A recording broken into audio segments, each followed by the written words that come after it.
Hello, नमस्कार. आता थोड्या दिवसात गणपतीचं आगमन होईल, त्यामुळे मी आले वर्कशॉप मध्ये. तर हे वर्कशॉप आहे चिंचपोकळीला आणि हे एकाच ठिकाणी 2 ते 3 प्रकारचे वर्कशॉप आहेत. त्यामुळे आपल्याला खूप सारे वेगवेगळ्या प्रकारचे गणपती पाहायला मिळतील.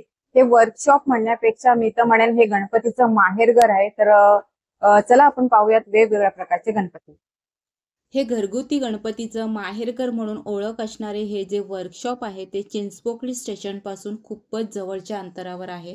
5 मिनिट आपण चाललो की त्या वर्कशॉपमध्ये आपण पोहोचतो. पोहोचल्यावर तिथे पाहिलं तर 3-4 वर्कशॉप एकाच ठिकाणी होते. म्हणजे पहिलं वर्कशॉप होतं आधी, तर तिथे आधी मी गेले.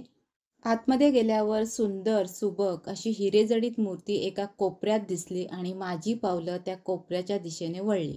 ही छान अशी मूर्ती आणि त्याच्या बाजूला ही फेटा घातलेली मूर्ती, कमळावर बसलेली मूर्ती, अशा छान वेगवेगळ्या रूपामध्ये सुबक सुंदर नाजूक साजूक कलाकृती असलेल्या ह्या सगळ्या मूर्ती एक एक लाईनमध्ये छान अशा मांडणीमध्ये ठेवल्या होत्या. चैतन्य आणि मांगल्याचा प्रतीक असणाऱ्या गणपतीचा उत्सव काही दिवसांवर येऊन ठेपलाय. गणेशोत्सव म्हटला तर तो प्रत्येक वर्षी जल्लोषात साजरा होतो. त्यामुळे सजावटीचं सामान, फुलं यांच्या बाजारपेठात जशा सजतात तशा गणपतीच्या विविध प्रकारच्या मूर्ती खरेदीसाठीही आता वर्कशॉप सजले आहे.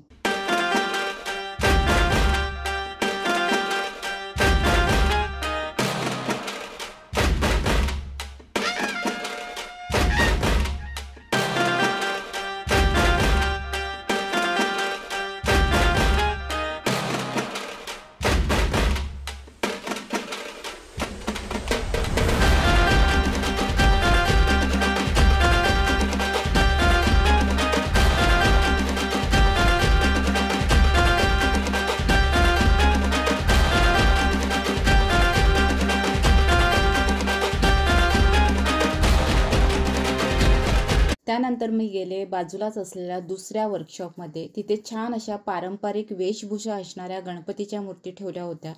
छान वाटत होत्या. सगळ्या गणपतीच्या धोतीचा कलर वेगवेगळा होता. त्यामुळे हे धोती किंवा धोतर घातलेले हे जे गणपती होते ते मस्तच वाटत होते.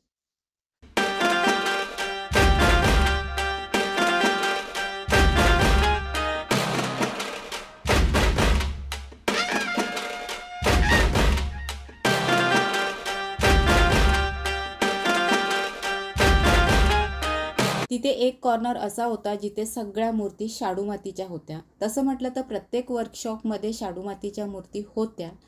पण मला शाडू मातीच्या मूर्ती कोणत्या, पी-ओ-पीच्या मूर्ती कोणत्या ह्या नाही कळत होतं. पण इथे कसं ठळकपणे असं ह्या पुठ्ठ्यावर लिहिलं आहे. त्यामुळे मला हा कॉर्नर कळला की हा सगळा जो कॉर्नर आहे तो शाडू मातीपासून बनलेल्या मूर्तीचा आहे.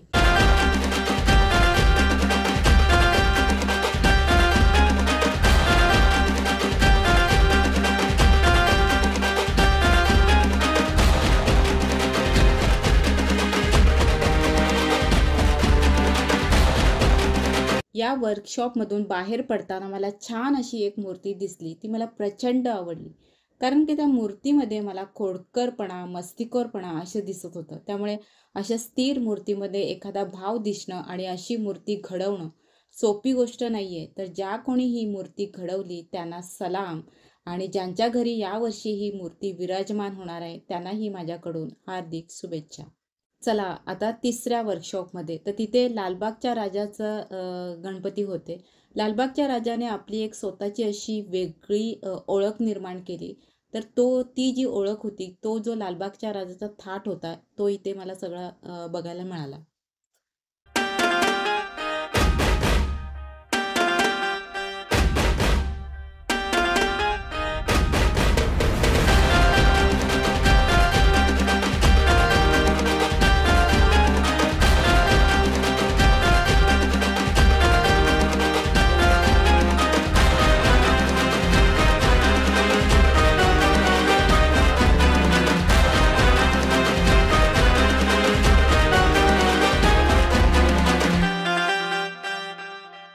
हे आहे शेवटचं वर्कशॉप. तिथे गेल्यावर मला असं जाणवलं, अरे हे तर ना मनातले आपल्या जे गणपती असतात ना ते गणपती आहेत.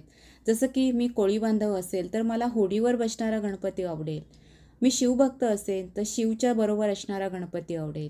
मला शिवाजी महाराजांसारखा गणपती हवा असेल तर तोही इथे मिळणार.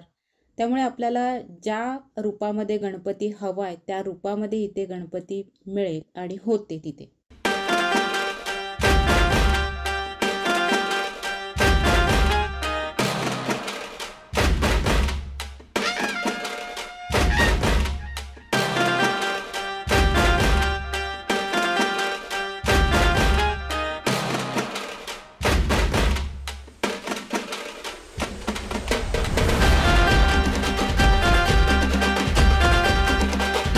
एकाच ठिकाणी छान अशा मूर्ती ठेवण्यात आल्या आहेत आणि कारखान्यांमधून वर्कशॉपपर्यंत ह्या मूर्ती आणण्याचं काम त्यांनी केलं आहे.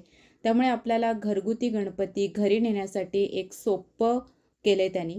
त्यामुळे अशा वर्कशॉपना भेट द्या आणि मीही गणपती बाप्पाला हेच सांगेन त्यांना चांगला प्रतिसाद मिळो. चला तर मग गणपती बाप्पा आणायला जाऊया. गणपती बाप्पा मोरया. व्हिडिओ पाहिल्याबद्दल थँक्यू.